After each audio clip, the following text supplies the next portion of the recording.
Good evening मेरे प्यारे बच्चों, मैं हूं आपकी बायोलॉजी एजुकेटर पूजा मैम। आप सभी बच्चों का गोल एकेडमी क्लास में स्वागत करती हूँ बच्चों। आई होप सभी बच्चे बहुत ही ज्यादा अच्छे होंगे और पढ़ाई बहुत मस्त तरीके से कर रहे होंगे। ठीक है बच्चों, तो जैसा कि बच्चों हमारे चैप्टर फर्स्ट का आज लेक्चर 7 है। लेक्चर 7 में टॉपिक होने वाला है बच्चों निषेचन। ठीक है, 3 घटनाएं होती हैं लैंगिक जनन की। पहली घटना होती है निषेचन पूर्व घटना, निषेचन घटना और निषेचन पश्च घटना बच्चों। तो हमने लेक्चर बाकी के पिछले लेक्चर में हमने पहली घटना जो हमारी निषेचन पूर्व घटनाएं होती हैं उनको बहुत बेहतरीन तरीके से कंप्लीट कर लिया है बच्चों। आपने नहीं किया है तो आप भी जल्दी से कंप्लीट कर लीजिए। वैसे आपको ये लेक्चर भी बहुत अच्छी तरीके से समझ में आने वाला है बच्चों। ठीक है, तो देरी ना करते हुए हम लेक्चर 7 को स्टार्ट करते हैं जो कि हमारा निषेचन से रिलेटेड है। ठीक है, और जल्दी से फटाक से आप अपनी कॉपी और पेन को उठा लीजिए, लेकर बैठ जाइए ताकि आप मेरे साथ ही टॉपिक को बहुत बेहतरीन तरीके से समझे बच्चों। ठीक है, तो स्टार्ट करते हैं सबसे पहले। तो जैसा कि बच्चों टॉपिक है हमारा निषेचन। क्या है बच्चों? निषेचन। निषेचन की क्रिया होती क्या है बच्चों? ठीक है, तो हमें ये एक चित्र दिख रहा होगा। तो सबसे पहली चीज हमने ये आपको चित्र पढ़ाया हुआ भी है, तो आप जल्दी से हमें फटाक से इनकी नेमिंग बताइए कि ये निषेचन का जो चित्र संरचना दी गई है ये संरचना किसकी है। ठीक है बच्चों, तो सबसे पहले बात कर लेते हैं ये जो संरचना दी गई है संरचना किसकी है बच्चों? अंडाशय की है। ठीक है, जो पूरी संरचना दी गई है किसकी है? अंडाशय की। अंडाशय हमारा ये जो संरचना अंडाशय, अंडाशय क्या होता है बच्चों? मादा भाग होता है। ठीक है, क्या होता है? मादा भाग का स्त्री केसर का हिस्सा होता है। ठीक है, हम कह सकते हैं ये जो संरचना है पूरी ये मादा भाग क्या होती है? स्त्री केसर। और स्त्री केसर में जो आपका पाया जाता है ये वाला जो हिस्सा होता है इसे हम लोग क्या कहते हैं बच्चों? अंडाशय कहते हैं। क्या कहते हैं? अंडाशय कहते हैं। ठीक है, तो नेमिंग यहाँ पे आपको कर देते हैं ताकि अच्छे तरीके से आपको समझ में आए। ठीक है, तो सबसे पहली चीज बात कर लेते हैं, ये जो संरचना कहलाती है ये आपकी अंडाशय होती है। इसके अंदर वाली जो संरचना पाई जाती है उसे हम लोग बीजांड कहते हैं बच्चों। क्या कहते हैं? बीजांड कहते हैं। ये आपकी पराग नलिका है, इसे हम लोग क्या कहेंगे बच्चों? पराग नलिका कहेंगे। अब पराग नलिका किसके द्वारा होकर जाती है? तो आप कहोगे बच्चों वर्तिका के द्वारा। ठीक है, किसके द्वारा बच्चों? वर्तिका के द्वारा। अब बात कर लेते हैं बच्चों, देखो ब्लैक ब्लैक हो रहा है इस वजह से हम लोग क्या करते हैं कलर चेंज कर लेते हैं ताकि और अच्छी तरीके से। तो ये आपका क्या है बच्चों? वर्तिकाग्र है। ठीक है, क्या है बच्चों? वर्तिकाग्र है। ठीक है, ऊपर वाली जो संरचना है सबसे पहले कह सकते हो कि जो मादा भाग का स्त्री केसर भाग होता है प्रथम भाग क्या कहलाता है? आपका वर्तिकाग्र कहलाता है। ठीक है, जहां पे आपके जो पराग कण होते हैं वो क्या होते हैं? स्थानांतरित होते हैं। ठीक है बच्चों, दूसरी चीज ये आपकी जो संरचना दी गई है ये संरचना किसकी है? पराग कण की। ठीक है, किसकी संरचना है बच्चों? पराग कण की। ठीक है, अब बात कर लेते हैं ये जो अंदर जो संरचना दी गई है ये संरचना किसकी है? ये है आपका बच्चों भ्रूण कोश है। क्या है? भ्रूण कोश है। सारी संरचनाओं को अच्छी तरीके से हम लोग देख लेते हैं। ये भ्रूण कोश हो गया, बाहर की जो संरचना है बीजांड हो गई, और उसके बाद अंडाशय की बात कर लेते हैं। ये संरचना दी है इसे हम लोग पराग नलिका कहते हैं। पराग नलिका किसके द्वारा होती है? वर्तिका।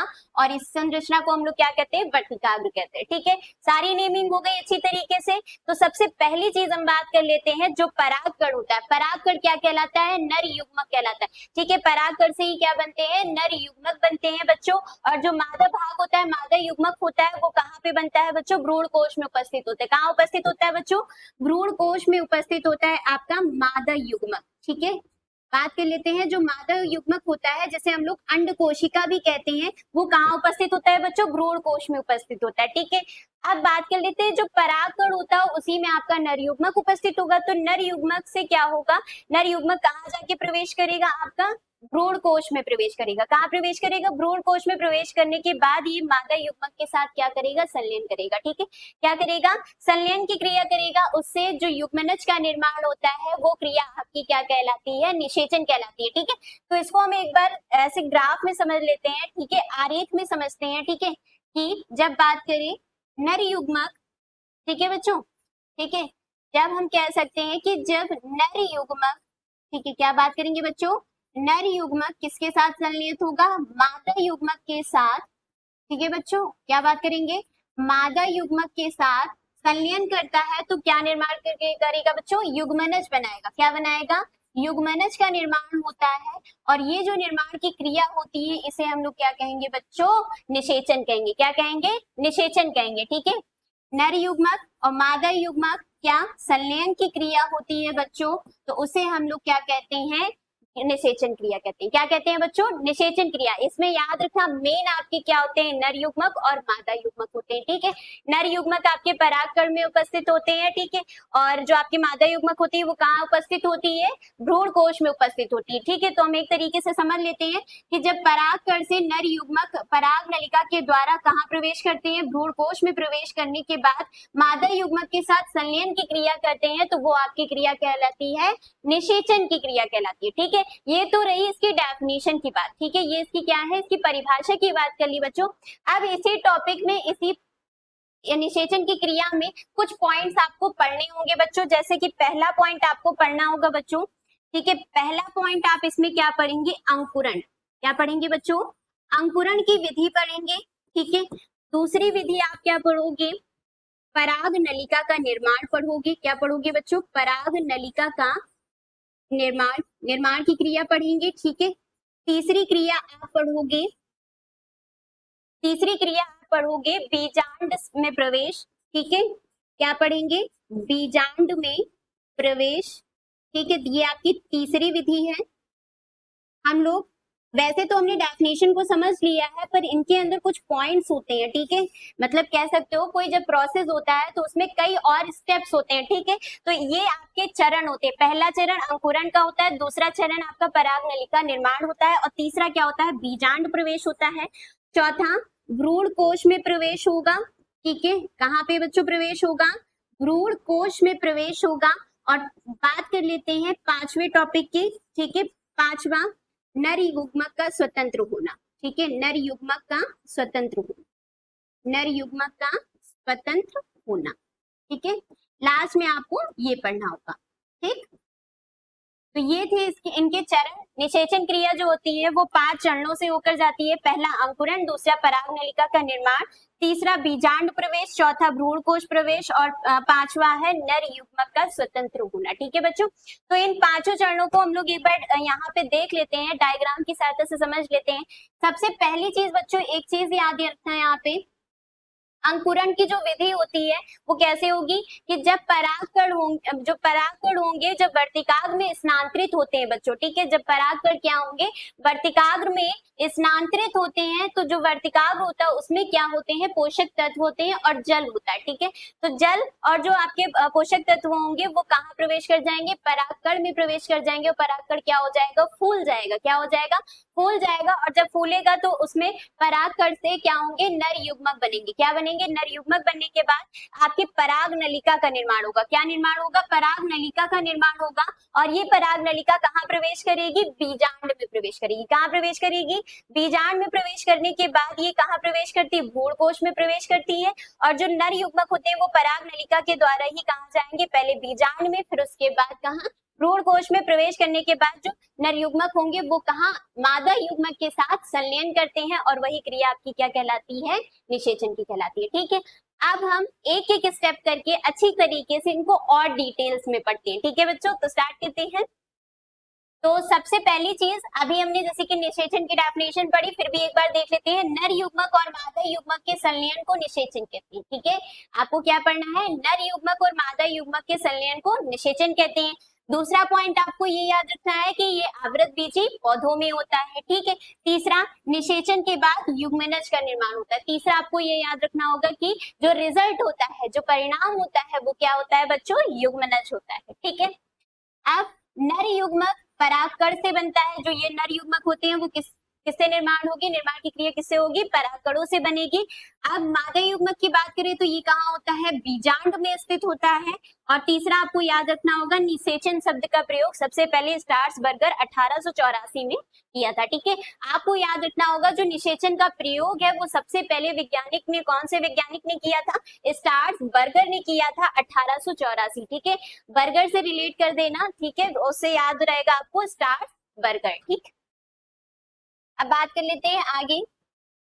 तो जैसा कि हमने आपको बताया था, सबसे पहली जो विधि होती है वो पहली विधि कौन सी होती है बच्चों? परागकण का वर्तिकाग्र पर अंकुरण। ठीक है, परागकण जो होते हैं उसमें अंकुरण की विधि कैसी होती है? तो सबसे पहले संरचना की बात करते हैं। परागकण में दो कोशिकाएं होती हैं, पहली वनस्पतिक कोशिका जिसे हम लोग वर्धी कोशिका भी कहते हैं और दूसरी जनन कोशिका होती है। ठीक है, पहले इसमें संरचना की बात कर लेते हैं। जो परागकण की संरचना, वैसे तो संरचना वाला आपका एक लेक्चर हमने बहुत अच्छी तरीके से आपको कंप्लीट कराया है, फिर भी एक बार हम आपको यहाँ पे रिवीजन करा देते हैं कि परागकण की जो संरचना होती है वो कैसी होती है। ठीक है, तो जो इसकी संरचना है वो कुछ इस प्रकार से गोल नुमा होती है। ठीक है, और इनमें परतें होती हैं।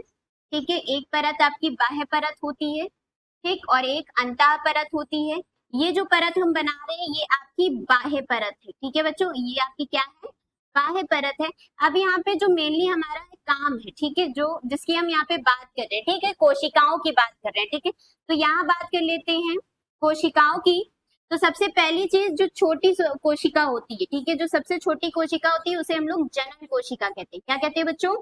जनन कोशिका कहते हैं। और जो सबसे बड़ी कोशिका होती है परागकण में, जो सबसे बड़ी कोशिका होगी उसे हम लोग क्या कहेंगे बच्चों? वर्धी कोशिका कहेंगे। क्या कहेंगे? वर्धी कोशिका कहते हैं बच्चों। ठीक है, याद रहेगा आपको।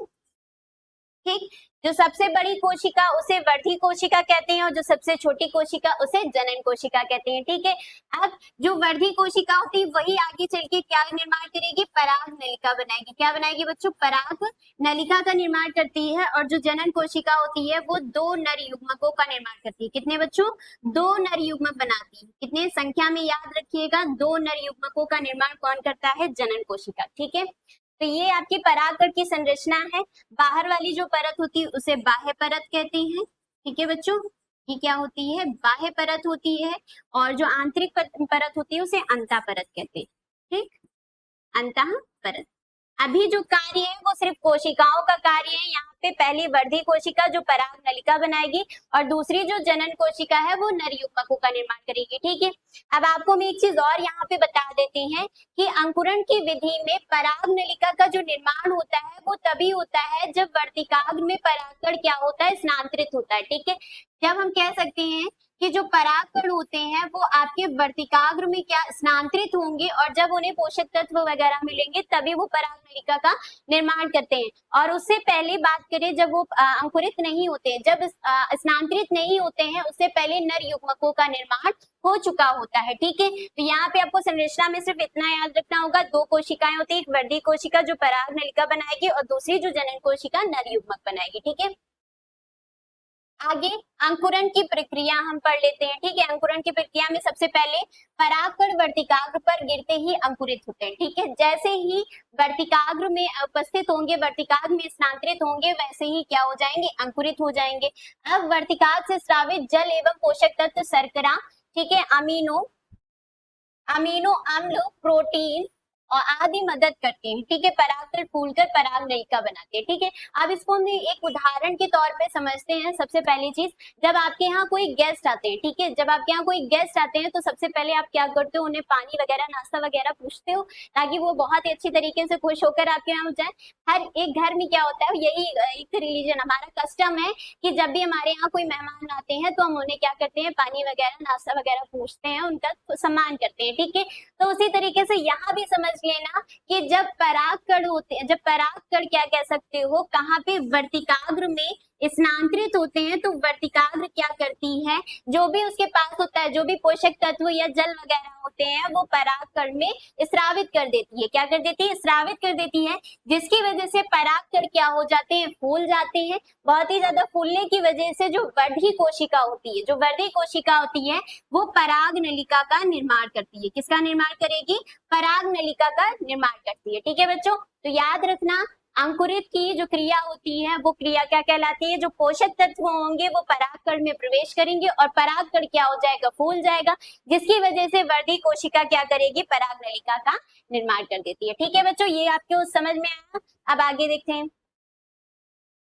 दूसरी चीज, यहाँ पे वर्तिकाग्र के प्रकार भी आपको याद रखने होंगे कि जो वर्तिकाग्र के प्रकार होते हैं वो पहला होता है नम वर्तिकाग्र और दूसरा होता है शुष्क वर्तिकाग्र। ठीक है, नम यानी उसमें पोषक तत्व उपस्थित हैं और अगर बात कर लेते हैं कि शुष्क तो उसमें पोषक तत्वों की उपस्थिति नहीं होती है। ठीक है, अब नम वर्तिकाग्र में आपको उदाहरण याद रखना होगा म्यूटोसिया और बात कर लेते हैं शुष्क में तो कपास याद रखना है। उदाहरण अच्छी तरीके से याद रखना, नम यानी म्यूटोसिया और अगर शुष्क की बात करें तो कपास। ठीक है, अब आगे पराग नलिका के बारे में। अब पराग नलिका का निर्माण हो चुका है तो थोड़ा सा उसके पराग नलिका के बारे में भी पढ़ लेते हैं। पराग नलिका वर्तिका से होकर बीजांड तक पहुंचती है। ठीक है, तो आपको हमेशा याद रखना होगा बच्चों की जब पराग नलिका का निर्माण हो जाता है, ठीक है, यहीं पे हम आपको बताते हैं जब पराग नलिका का निर्माण हो जाता है, ठीक है, ये आपके क्या है परागकण है और यहाँ से पराग नलिका का निर्माण हो रहा है। ठीक है, पराग नलिका कहाँ जाएगी, आपके बीजांड में प्रवेश करेगी। कहाँ प्रवेश करेगी, बीजांड में प्रवेश करेगी। ठीक है, यहाँ पे इसके द्वारा ये बीजांड में प्रवेश कर जाती है। ठीक है, तो बात कर लेते हैं इसमें दो, एक तो वर्धी केंद्रक होता है, दूसरा नर युग्मक होता है। ठीक, जब पराग नलिका का निर्माण होगा तो पराग नलिका कुछ इस प्रकार से दिखती है। आपको हम संरचना भी इसकी हम बना के बता दे रहे हैं। पराग नलिका की जो संरचना होती है वो कुछ इस प्रकार की दिखती है। ठीक है, तो इसमें आपको ये याद रखना होगा कि एक आपका यहाँ पे क्या होता है वर्धी केंद्रक होता है। ठीक है, क्या होगा उपस्थित होगा बच्चों, वर्धी केंद्रक उपस्थित होता है। दूसरा यहाँ पे दो आपके नर युग्मक उपस्थित होंगे। क्या उपस्थित होंगे, नर युग्मक उपस्थित होते हैं किसमें बच्चों, पराग नलिका में। ठीक है, दूसरी चीज पराग नलिका की वृद्धि के साथ कैलॉस बनता है। पराग नलिका वर्तिका से होकर आगे की ओर अग्रसर करती है। ठीक है, जो पराग नलिका होती है जैसे जैसे उसकी वृद्धि होती है, जैसे जैसे उसकी वृद्धि मतलब निर्माण होता जाता है उसमें क्या बनता है, कैलॉस बनता है। आपको याद रखना होगा, सवाल आपसे पूछा जा सकता है। ठीक है, कि पराग नलिका का जब निर्माण होता है, जब वृद्धि करती है तो कौन सा एंजाइम बनता है, तो आप बताओगे कैलॉस। ठीक है, दूसरी चीज जैसे जैसे वो आगे की ओर जैसे जैसे आगे की ओर बढ़ती जाती है नर युग्मक भी आगे की ओर अग्रसर करते जाते हैं। ठीक है, अगला देख लेते हैं पराग नलिका का बीजांड में प्रवेश। अब कह सकते हो कि पराग नलिका का निर्माण हो चुका है, धीरे धीरे वो जैसे ही आगे बढ़ती है तो सबसे पहला जो प्रवेश होता है वो प्रवेश कहाँ पे होता है बच्चों, बीजांड में प्रवेश होता है। पहला प्रवेश कहाँ होता है, बीजांड में। ठीक है, अब यहाँ पे जो बीजांड में प्रवेश होगा वो तीन प्रकार से होगा। कितने प्रकार से होगा, तीन प्रकार से होगा। पहला अंड द्वारी प्रवेश होगा। ठीक है, पहला आप क्या पढ़ोगे, अंड द्वारी प्रवेश होगा। तो अंड द्वारी प्रवेश में जब पराग नलिका बीजांड द्वार से प्रवेश करती है तो उसे अंड द्वारी प्रवेश कहते हैं बच्चों। ठीक है, जब कह सकते हो बीजांड द्वार से। ठीक है, ये डायग्राम दिया है, यहाँ से आप समझ सकते हो कि जब इसमें समझ में नहीं आ रहा होगा, हम दूसरा चेंज करके बताते हैं। ठीक है, जब यहाँ पे बीजांड द्वार से, ठीक है, ये क्या है बच्चों आपका, ये आपका क्या है बीजांड द्वार। क्या है बच्चों, बीजांड द्वार। ठीक है, नेमिंग याद रखिएगा, ये क्या है बच्चों, बीजांड द्वार है। बीजांड द्वार से जब पराग नलिका प्रवेश करती है तो उसे हम क्या कहते हैं बच्चों, अंड द्वारी प्रवेश कहते हैं। ठीक है, ये एक सामान्य विधि है और अधिकतर आपके आवृत बीजी पौधों में पाई जाती है। ठीक है, दूसरा आपका प्रवेश कहाँ होता है बच्चों, दूसरा आपका निभागी प्रवेश होता है। ठीक है, जब पराग नलिका निभाग क्षेत्र से, ठीक है, जब पराग नलिका निभाग क्षेत्र से प्रवेश करती है तो उसे हम लोग क्या कहते हैं, निभागी प्रवेश कहते हैं। ठीक है बच्चों, निभागी प्रवेश में आपको उदाहरण याद रखना होगा केजोराइना। ठीक है, कौन सा उदाहरण आप याद रखोगे, केजोराइना। ठीक है, तीसरा आपको क्या याद रखना होगा, अध्यावरण प्रवेश याद रखना होगा। तो यहाँ पे अध्यावरण दिया गया, जो प्रवेश है वो कहाँ से हो रहा है बच्चों, अध्यावरण से होगा। कहाँ से होगा, अध्यावरण से। ठीक है, तो आप यहाँ से परिभाषा बना सकते हैं कि जब पराग नलिका अंड अध्यावरण से प्रवेश करती है तो उसे हम लोग क्या कहते हैं, अध्यावरण प्रवेश कहते हैं। ठीक है बच्चों, और इसके उदाहरण पे याद रखना पिस्टेशिया और कुकुरबिट्टा। क्या याद रखोगे, पिस्टेशिया और कुकुरबिट्टा। ठीक है, तो यही तीन प्रकार थे आपके बीजांड द्वार के, जो तीनों हमने आपको पढ़ा दिए।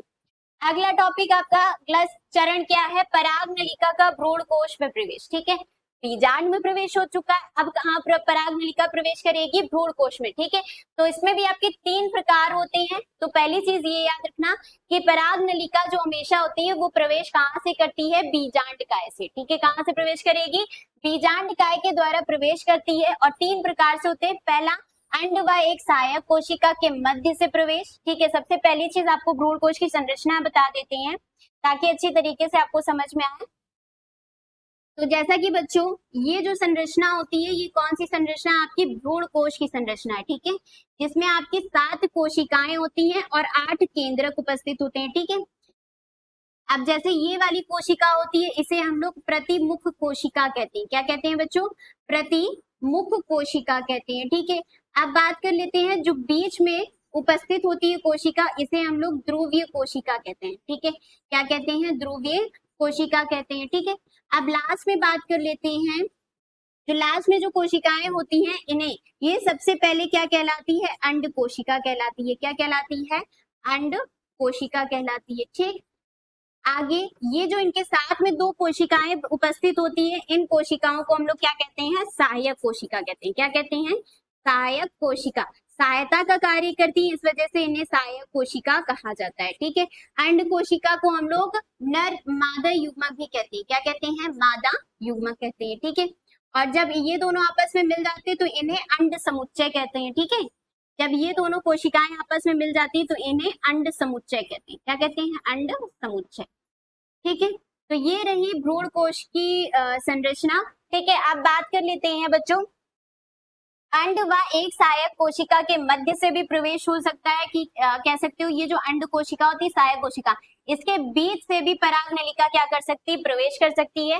भ्रूण कोश भित्ति या सहायक कोशिका के मध्य से, ठीक है, जो भ्रूण कोश की भित्ति होती है, ठीक है, भित्ति से और जो आपकी सहायक कोशिका होती है उसके मध्य से भी प्रवेश हो सकता है पराग नलिका का।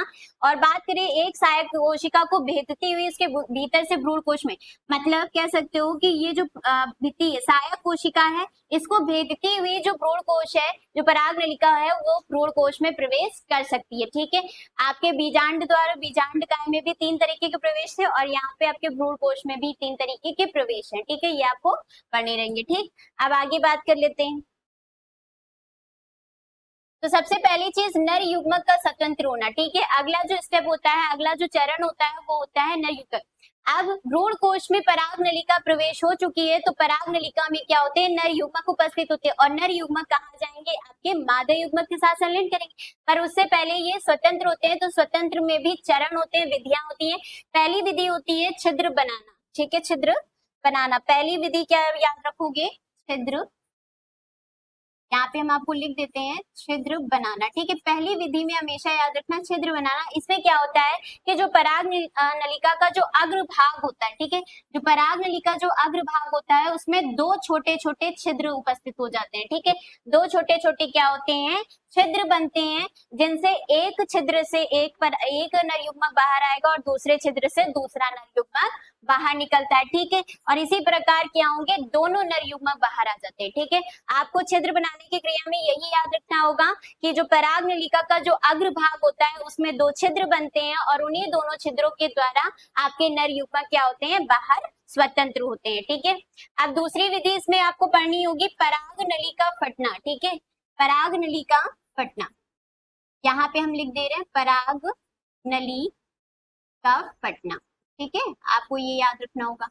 बात करते हैं बच्चों पराग नलिका का फटना में, आपको विधि ये याद रखनी होगी कि जो अग्र भाग होता है, जहां छिद्र बनते हैं वहां पे अग्र भाग जो होता है वो क्या हो जाता है? फट जाता है। ठीक, पराग नलिका का जो अग्र भाग होता है वो फट जाता है ताकि जो आपके नर युग्मक हो वो स्वतंत्र हो सके। ठीक है, तीसरा आपको ये याद रखना होगा पराग नलिका का विभाजन। कभी कभी कदार क्या हो जाता है? पराग नलिका में विभाजन भी होता है। कुछ पौधों में क्या होता है? पराग नलिका क्या हो जाती है? 2 सिरों में, 2 संरचनाओं में बट जाती है।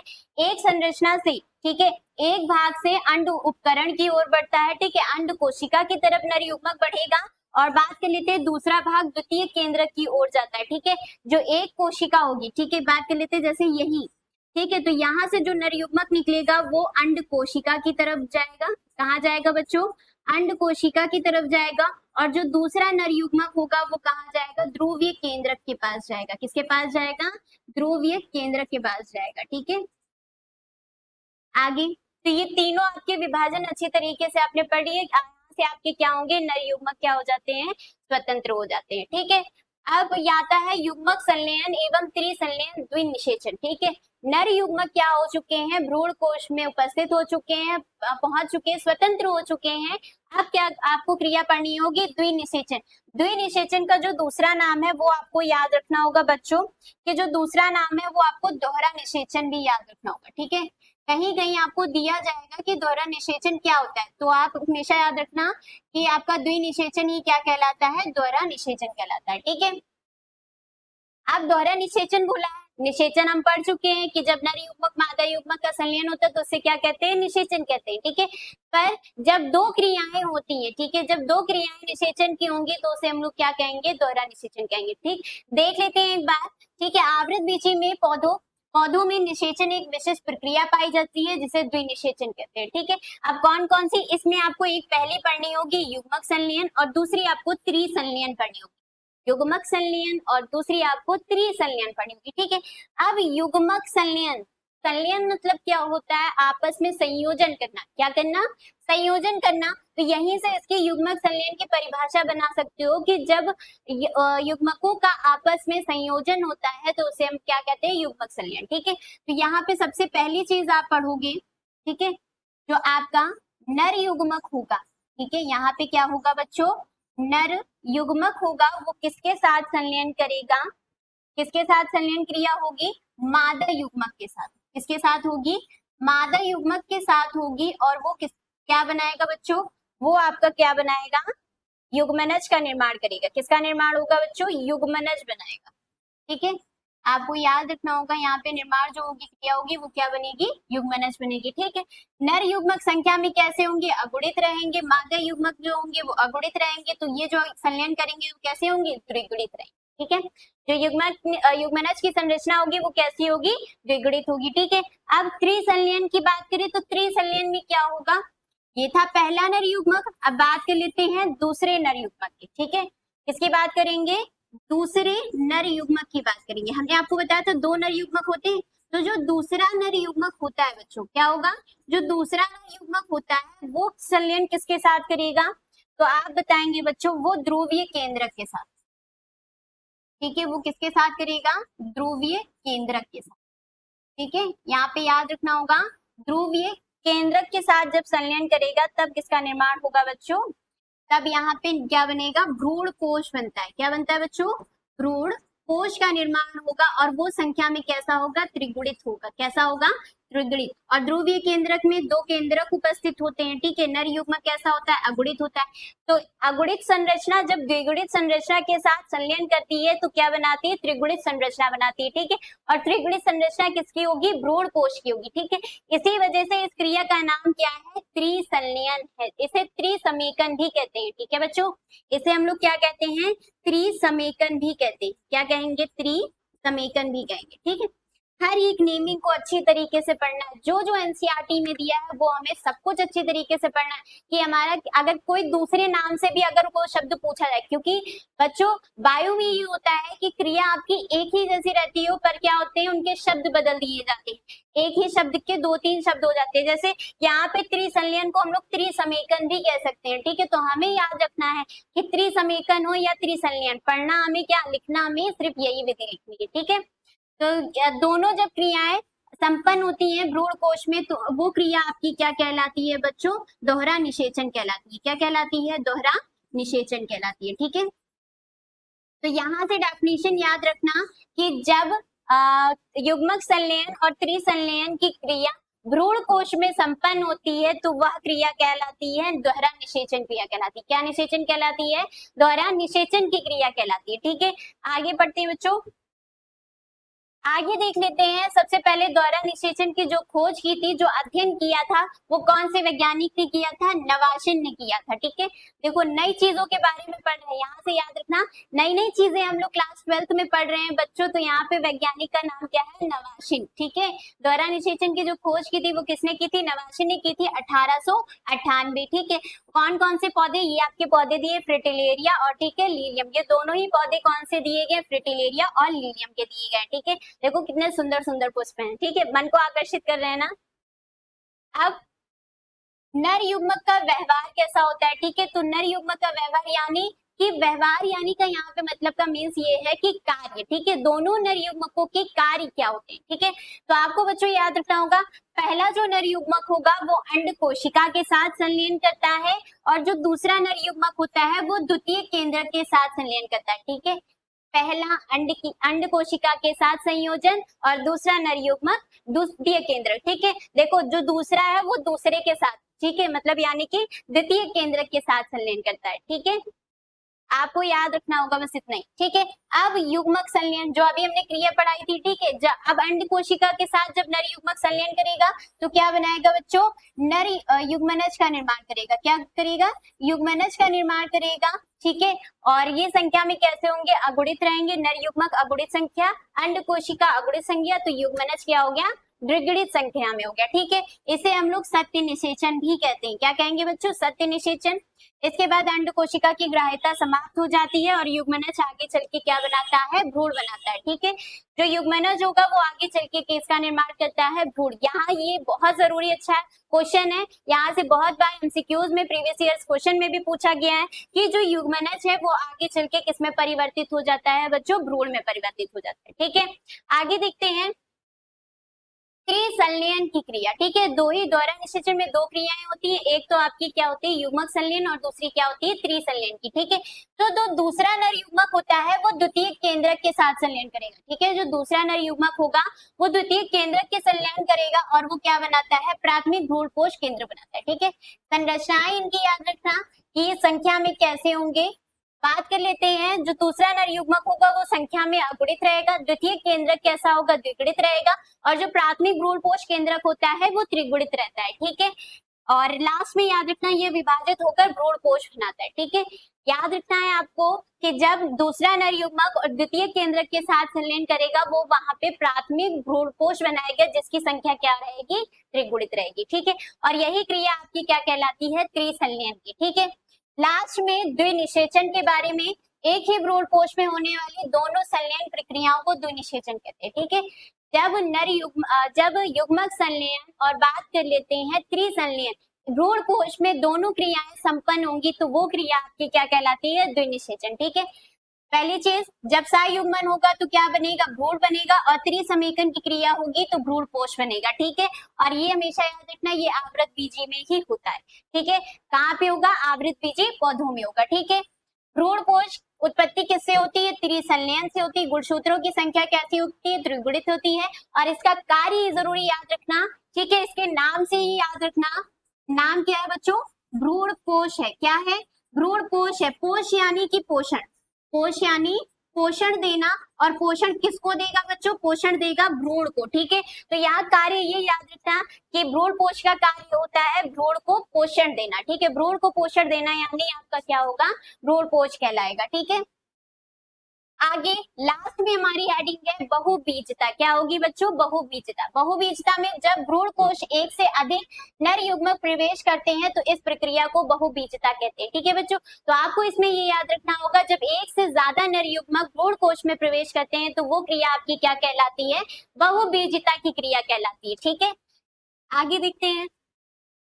अब लास्ट में हमने पूरी क्रिया को अच्छी तरीके से पढ़ चुके हैं। द्विनिषेचन क्रिया में हमारे क्या क्या चरण थे बहुत अच्छी तरीके से समझ लिए हैं। अब हम पढ़ते हैं द्विनिषेचन के महत्व क्या होते हैं, ठीक है।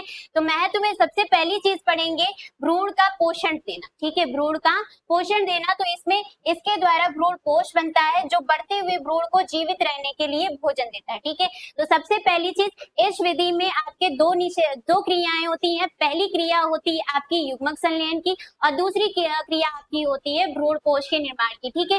तो ये बहुत ही ज्यादा जरूरी है। अगर भ्रूण कोश नहीं बनेगा तो भ्रूण को पोषण नहीं मिलेगा। क्या नहीं मिलेगा बच्चों, भ्रूण को पोषण नहीं मिलेगा, और जब भ्रूण को पोषण नहीं मिलेगा तो भ्रूण लंबे समय तक जीवित नहीं रह सकता, ठीक है। तो दोनों ही क्रियाएं बहुत ही ज्यादा हमारे लिए जरूर, दोनों ही क्रिया क्या होगी, भ्रूण कोश में जरूरी होती है। इसी वजह से इसे द्वारा निषेचन कहा जाता है, ठीक है। पहला याद रखना भ्रूण का पोषण, दूसरा संसाधनों का सही उपयोग, ठीक है। तो इसमें पौधे भोजन तभी बनाते हैं जब निषेचन पक्का हो जाएगा। कहने का मतलब है यहाँ पे जब निषेचन पूरी तरीके से संपन्न हो जाता है तो वही आपका क्या कहलाता है, संसाधनों का सही, तभी पौधे क्या करते हैं, अपना भोजन बनाते हैं, ठीक है बच्चों।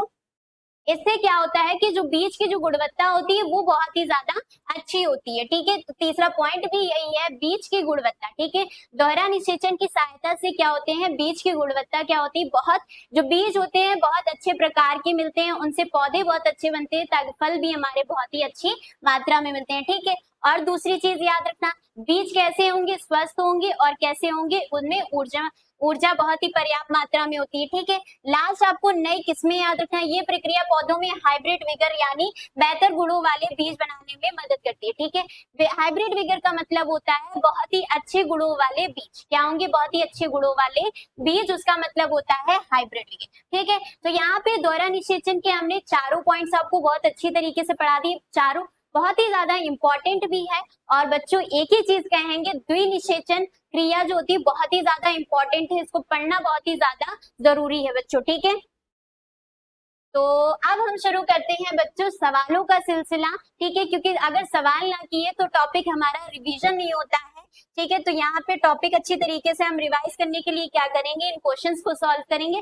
तो जल्दी से फटाक से इन क्वेश्चंस को रीड करिए और कमेंट सेक्शन में इनके आंसर दीजिए। ठीक है, आप जब कमेंट सेक्शन में आंसर दोगे तो उससे हमें भी एनर्जी मिलेगी, अगली क्लास को और थोड़ा एनर्जी के साथ हम आपको पढ़ा सकेंगे। ठीक है, तो नर युग्मक को क्या कहते हैं। ठीक है, तो नर युग्मक किससे बनते हैं, परागकण से बनते हैं। तो इन्हें हम एक तौर पे क्या कह सकते हैं, परागकण भी कह सकते हैं। क्या कह सकते हैं, परागकण कह सकते हैं। ठीक है, तो नर युग्मक को क्या कहते हैं, तो नर युग्मक को क्या कहते हैं बच्चों, परागकण भी कहते हैं। मादा युग्मक कहाँ बनता है, जल्दी से बता दो बच्चों कि नर युग्मक कहाँ बनते हैं। तो आप बताएंगे बीजांड में।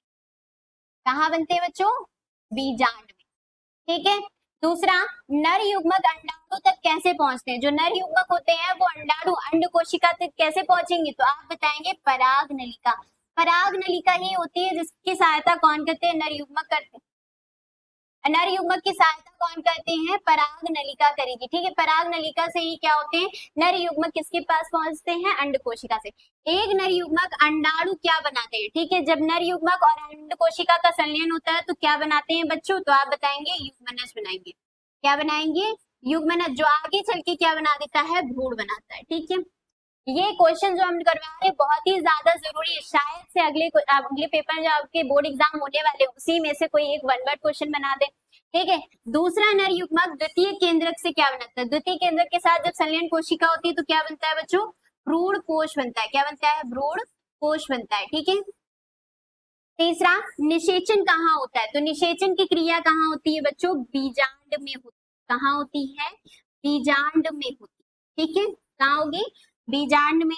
बीजांड निषेचन के बाद क्या बनता है, जो बीजांड होता है वो निषेचन क्रिया के बाद क्या बन जाता है, बीज बनता है। ठीक है, क्या बनता है, बीज। अब यहीं से आपको हिंट मिल रहा है कि निषेचन हमने क्रिया पढ़ चुकी है, अब बीजांड जो होगा वो किस में बदलेगा, बीज में बदलेगा। तो अगला कॉन्सेप्ट हमारा क्या होने वाला है, जल्दी से कमेंट सेक्शन में आप हमें बताइएगा। ठीक है, अंडाशय निषेचन के बाद क्या बनता है, तो अंडाशय जो होता है वो किस में बनेगा, फल में बनेगा। ठीक है बच्चों, परागण के बाद अगला चरण क्या होता है, तो परागण की क्रिया के जस्ट बाद हमने कौन सा लेक्चर स्टार्ट किया था, निषेचन का। ठीक है, हमने क्या पढ़ा, कौन सी विधि पढ़ी हमने, निषेचन की विधि पढ़ी। ठीक है, अगला लास्ट, शुष्क वर्तिकाग्र का उदाहरण क्या होता है, तो शुष्क वर्तिकाग्र का उदाहरण हमने अभी क्या पढ़ा था बच्चों, कपास।